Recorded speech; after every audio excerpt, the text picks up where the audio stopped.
কাঁচা আম শেষ হয়ে যাবার আগে আমি এত মজার মজার আচার বানিয়ে রেখে দিচ্ছি। আসসালামু আলাইকুম সবাইকে। তো এই তো কাঁচা আমের তো দিন শেষই হয়ে যাচ্ছে, এখন সব আম পাকা শুরু হয়ে গেছে। তো যারা যারা এখন আচার বানাননি তারা তাড়াতাড়ি করে বানিয়ে ফেলেন, কারণ যখন আমের সিজন থাকবে না তখন আচার খেতে কিন্তু খুবই ভালো লাগে।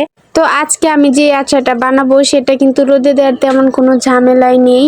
তো আমগুলোকে আমি কেটে নিয়েছি, কিছুটা বাকল সহকারে রাখলাম আর কিছুটা বাকল ছাড়া। প্রথমে হলুদ আর লবণ দিয়ে আমি আমগুলোকে সিদ্ধ করে নিচ্ছি। একটা বলক উঠলে আমি নামিয়ে ফেলবো, নাহলে আমগুলো নরম হয়ে যাবে।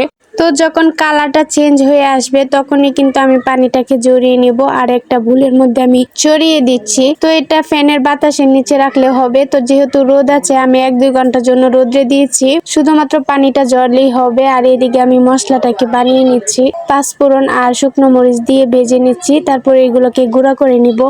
তো এই তো এদিকে আমি পাটায় পিষে গুঁড়ো করে নিয়েছি মশলাটাকে। এখন হচ্ছে আচার বানানোর প্রসেসিং এ চলে যাব। 1-2 ঘন্টা পর দেখি যে পানিটা ঝরে গেছে আর কালারটাও কেমন চেঞ্জ হয়ে গেছে। তো প্রথমে কড়াইয়ের মধ্যে আমি সরিষা তেল দিয়ে দিচ্ছি অনেকটা। আচার কিন্তু সরিষা তেল দিয়েই খেতে ভালো লাগে বেশি। তো এটার মধ্যে এখন আমগুলোকে দিয়ে দিব। আমটাকে তেলের সাথে আমি প্রায় অনেকক্ষণ যাবত ভেজে নিব।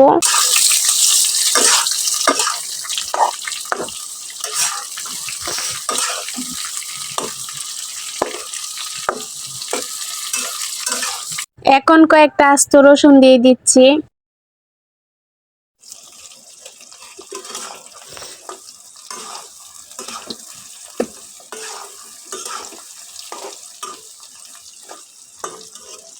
অনেকক্ষণ ভাজার পর আস্তে আস্তে আমি মশলা অ্যাড করে দিব। তো প্রথমে স্বাদ মতো লবণ, হলুদ আর মরিচের গুঁড়া দিয়ে দিচ্ছি। সামান্য পরিমাণে মরিচের গুঁড়া দিচ্ছি, কারণ আস্ত মরিচের গুঁড়াও আছে। টক ঝাল মিষ্টি আচার বানাবো, তো একদম মিষ্টি আচার আমার কাছে একদমই ভালো লাগে না। সবকিছু মিক্স থাকবে, টক ঝাল মিষ্টি, এটাই ভালো লাগে। তো এখন আমি আস্ত মরিচের গুঁড়াগুলোকেও দিয়ে দিলাম। তো সব কিন্তু আমি আস্তে আস্তে অ্যাড করছি, একসাথে কিন্তু দিচ্ছি না। তো খুব ভালো করেই আমি ভেজে নিচ্ছি।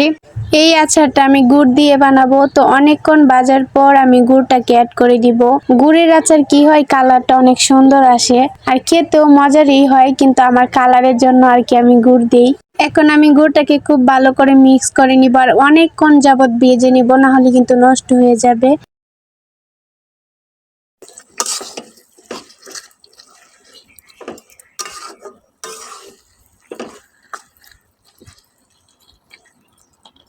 তো শেষ পর্যায়ে আমি আচারের মশলাটাকে অ্যাড করে দিব। তো 2 চামচ দিয়েছি আমি এখানে পাঁচফোড়ন। আর এখন আমি আবার কিছুক্ষণ জাল করে নিব, প্রায় 5 মিনিটের মতো। যখন আচারে থেকে তেলটা ছেড়ে দিবে তখনই আমি নামিয়ে ফেলবো, আর ঠান্ডা হওয়ার পর আমি নর্মাল ফ্রিজে রেখে দিব। তো দেখেন গুড় দেওয়ার পর কালারটা কত সুন্দর আসছে। তো এই যে দেখেন তেল ছেড়ে দিয়েছে, এখন আমি এই পর্যায়ে নামিয়ে নিব। মাশাআল্লাহ, আচারটা যেমন কালার হয়েছে খেতেও তেমনই মজা হয়েছে।